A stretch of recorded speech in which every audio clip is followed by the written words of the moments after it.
Bado swala la wasanii kuibiwa nyota limekuwa ni topic kubwa sana huko mtandaoni. Sasa hivi limebukia kwa upande wa Aslay baada ya lile sakata la nyota ya Jay Melody kusemekana kwamba Diamond Platnumz ndiye ambaye alichukua nyota yake. Sasa hivi sakata zima limeweza kugeukia kwa upande wa Aslay, ambapo sasa kuna hiki ambacho kimeonekana kusemwa sana. Mimi nimeamua nije kushare nawe hapa, pengine utakuja kuwa na maoni nacho kuhusiana na hiki ambacho kimekuwa kikizungumzwa sana huku Mwijaku akitupiwa lawama nzito na kusema kwamba huyu ndiye ambaye inatakiwa aweze kusema ukweli. Sasa nini hicho hasa na nini ambacho watu wengi wamekuwa kikihofia zaidi kwa upande wa nyota ya Aslay kuwa imebebwa na mtu fulani hivi? Tuanze tu moja kwa moja mwanzo mpaka mwisho wa hii video ukapata kufahamu ukweli wote, alafu mwisho siku utakuja kuniachia comment yako hapa kwamba unadhani ukweli unaweza kuwa upi hasa, na hiki ambacho watu wanamtuhumu Mwijaku kinawezekana kaa cha kweli au sio cha kweli. Mimi naitwa Gabby Official, naomba nikukumbushe kabla sijakupa hii update, tumia sekunde moja, bonyeza neno subscribe hapo chini ya hii video ili uwe wa kwanza kabisa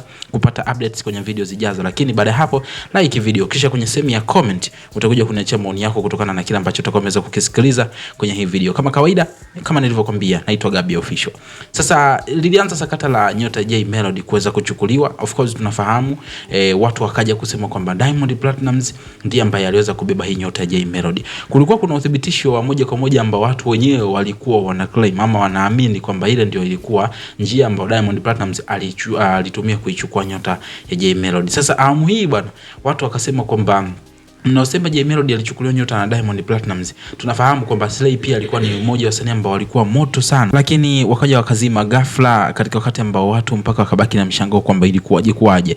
So kumbuka Aslay ni mmoja wa wasanii pia ambao walifanyaga collab na Alikiba. Sasa watu wanasema kwamba Mwijaku alikuwa mtu wa kwanza kabisa kusema kwamba Jay Melody aliweza kuchukuliwa nyota na Diamond Platnumz. Sasa swali lao ni moja, kwamba kwa nini Mwijaku amekalia kimya swala la Aslay kuweza kuchukuliwa nyota yake, na kwa nini hasemi kwamba Alikiba naye alichukua nyota ya Aslay? Ijapokuwa kuna watu wameendelea kusema kwamba pia Alikiba alichukua nyota ya Baraka the Prince, lakini ukiachana tu na huyo ni kwamba watu wamemkazania Mwijaku kwamba asimtetee bosi wake Alikiba, aseme tu kweli kwamba Alikiba pia alichukua nyota ya msanii Aslay kutokana na kwamba walifanya collab. Lakini kwenye hili kuna watu ambao wamebaki kuwa na mkanganyiko, na kwa nini wanaonekana kutokusupport upande wa kwamba Aslay alichukuliwa nyota yake na Alikiba. Wengi wanasema kwamba kipindi ambacho Aslay alikuwa na hit pia ni kipindi ambacho Diamond Platnumz alikuwa anamhitaji sana Aslay aweze kuingia Wasafi.